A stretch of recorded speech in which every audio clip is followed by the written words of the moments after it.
लोगों को जब गलत करना होता है तो वो ना तो अपनी उम्र देखते हैं और ना ही ओहदा देखते हैं और ना ही ये जानने की कोशिश करते हैं कि इस अंजाम के बाद उनका अंजाम क्या होगा। वासना के नाम पर प्यार को, प्यार जैसे अच्छे शब्द को बदनाम किया जा रहा है। जी हाँ दोस्तों, आज की जो कहानी है वो मध्य प्रदेश के टीकमगढ़ की कहानी है।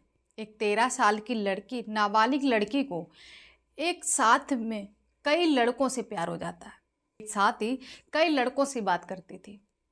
अचानक ही जब उसके माता पिता को ये चीज़ पता चली तो वो बहुत ही ज़्यादा हैरान और परेशान हो गए कि आखिर नाबालिग लड़की और इतनी कम उम्र में इतना बड़ा काम कैसे कर सकती है, वो भी एक लड़कों से नहीं बल्कि कई लड़कों से बात करती थी। तो नमस्कार दोस्तों, मैं हूँ आपकी अपनी प्रिया और आप देख रहे हैं crime story with Priya channel. दोस्तों आज की जो हम बात कर रहे हैं वो मध्य प्रदेश के टीकम नगर की बात है।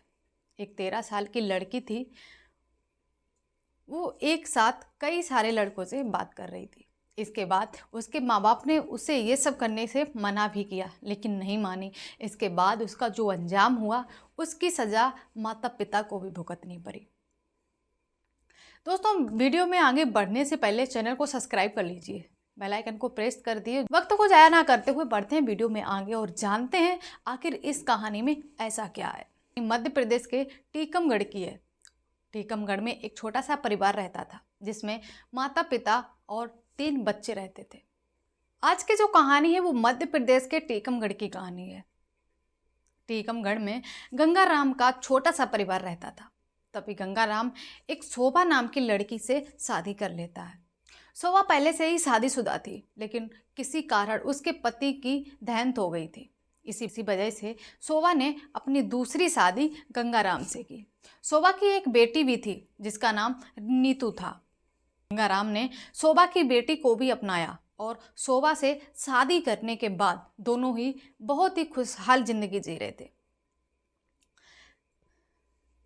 परिवार बहुत ही ज़्यादा गरीब था। गंगाराम अपने पूरे परिवार की जिम्मेदारी अपने कंधों पे ले रखा था। अब जब गंगाराम का परिवार बढ़ गया तो गंगाराम के खर्चे भी बढ़ गए।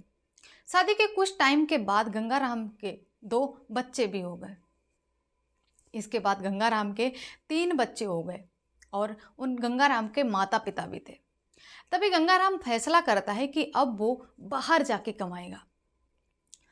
तभी गंगाराम मध्य प्रदेश के टीकमगढ़ से रवाना होकर हरियाणा के सोनीपत में रहने लगता है और वहाँ पे मजदूरी करने लगता है। गंगाराम को मिस्त्री का काम आता था। गंगाराम वहीं आकर मिस्त्री का काम करने लगता है। गंगाराम जब अपने घर से चलता है तो एक बार शोभा से भी पूछता है कि क्या तुम मेरे साथ चलोगी, तो शोभा भी चलने के लिए राजी हो जाती है।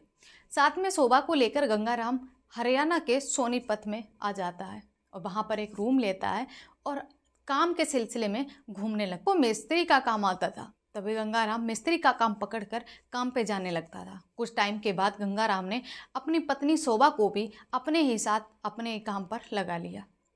दोनों अच्छा कमा रहे थे। जब दोनों अच्छा कमाने लगे थे तो दोनों की जांच पहचान भी अच्छी हो गई थी। अब गंगाराम को हर कोई वहाँ पर जानने लगा था क्योंकि गंगाराम को वहाँ रहते हुए लगभग 3 से 4 साल हो चुकी थी। इसके बाद गंगाराम ने 2019 में अपनी बेटी नीतू को भी अपने पास बुला लिया। गंगाराम ने सोचा अब वो यहाँ आके पढ़ाई आराम से कर सकती है और शहर को भी जानेगी, पहचानेगी, घूमेगी और जीने का तरीका सीखेगी।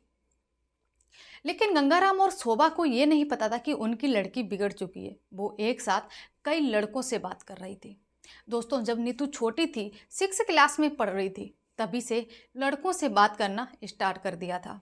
नीतू को घर पे ही छोड़ कर आ गए थे ये लोग, लेकिन नीतू वहाँ पर दादा दादी का ख्याल रखती थी और फ़ोन पर ढेरों घंटे तक बतियाती रहती थी।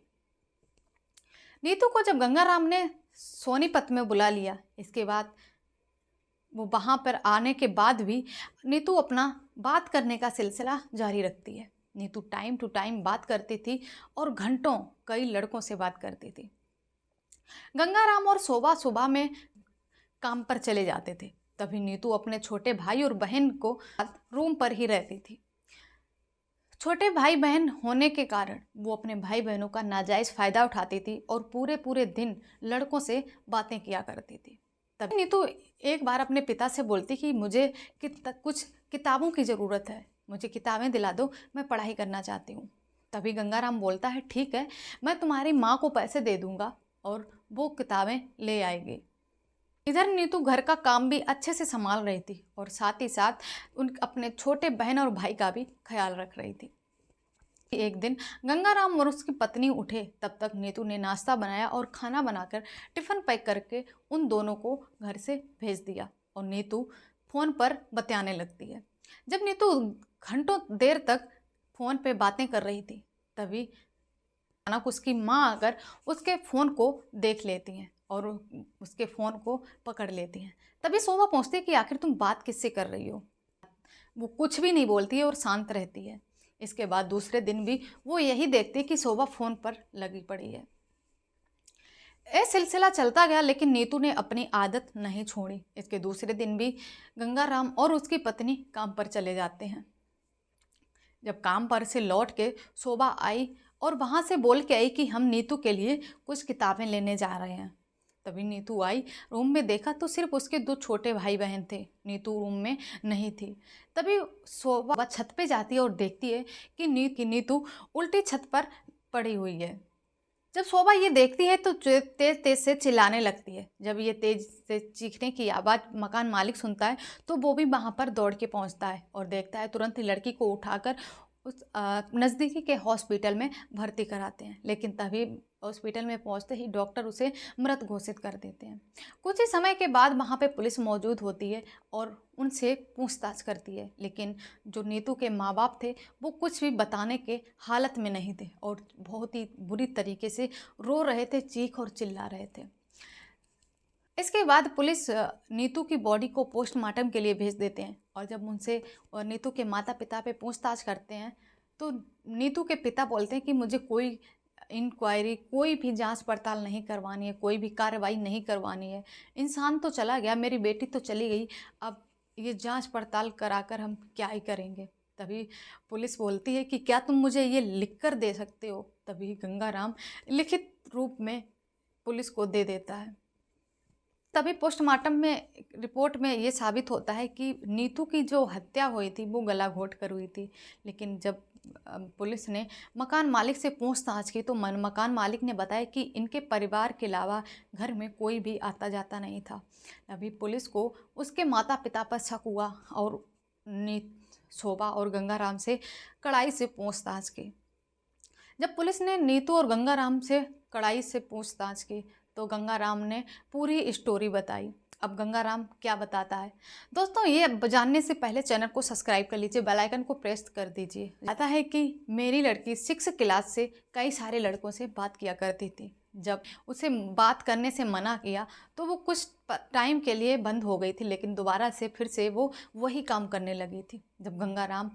जब शोभा ने गंगाराम को बताया तो गंगाराम ने भी अपनी बेटी को बहुत ही ज़्यादा समझाया और कहा, लेकिन नीतू को कुछ भी समझ में नहीं आ रहा था। जब गंगाराम ने उस पर चीखना चिल्लाना शुरू किया तो नीतू ने पलट के जवाब देना स्टार्ट कर दिया और गंगाराम कहीं ना कहीं ये भूल गया था कि वो उसका सौतेला पिता है। लेकिन नीतू को ये सब कुछ याद था कि वो उसका सौतेला पिता है और वो गंगाराम को ताने देने लगी कि तुम आखिर हमारे हो तो सौतेले ही पिता, तुम किस हक से हम पे चिल्ला रहे हो। अब जब वो नीतू गंगाराम को उल्टा सीधा बोलने लगी तब गंगाराम और शोभा समझ गई थी कि ये लड़की हद से ज़्यादा बिगड़ चुकी है। अब इसके और हमारे घर परिवार की इज्जत भी जा सकती है। जब नीतू को ज़्यादा डांट फटकार लगाई तभी नीतू पलट के जवाब दिया और बोली कि अगर मुझे ज़्यादा परेशान करोगे तो मैं किसी लड़के के साथ में भाग जाऊंगी। बाद शोभा तुरंत उठकर अपने रूम में चली जाती है सोने के लिए और वहीं पे पति पत्नी उसे मारने का प्लान बनाते हैं। जब नीतू सो जाती है इसके बाद गंगाराम और शोभा उसके रूम में जाते हैं तो शोभा उसके सीने पर बैठती है और गंगाराम उसकी गर्दन दबा देते हैं। गर्दन दबाने के बाद वो वापस आके कुछ टाइम तक रुकते हैं। इसके बाद वो बॉडी को उठाकर छत पे फेंक देते हैं। इसके बाद जब वो दोनों हमेशा की तरह सुबह ही काम पर चले जाते हैं। जब वो लोग काम से जल्दी आए तो बोले कि मुझे नीतू के लिए कुछ किताबें लेके जाना है। वो तेज़ी तेज चीख कर यही कह रहे थे कि मुझे नीतू के लिए कुछ किताबें खरीदने जाना है, ताकि लोग सुन सकें और उन्हें उन पर शक ना हो। इस तरीके की जब उन्होंने कहानी ये पुलिस को बताई तो पुलिस भी बहुत ही ज़्यादा परेशान हो गई थी। दोस्तों, ये मारने से अच्छा इस समस्या का सलूशन कोई दूसरे तरीके से भी वो लोग निकाल सकते हैं। हर समस्या का सलूशन मौत नहीं होता है।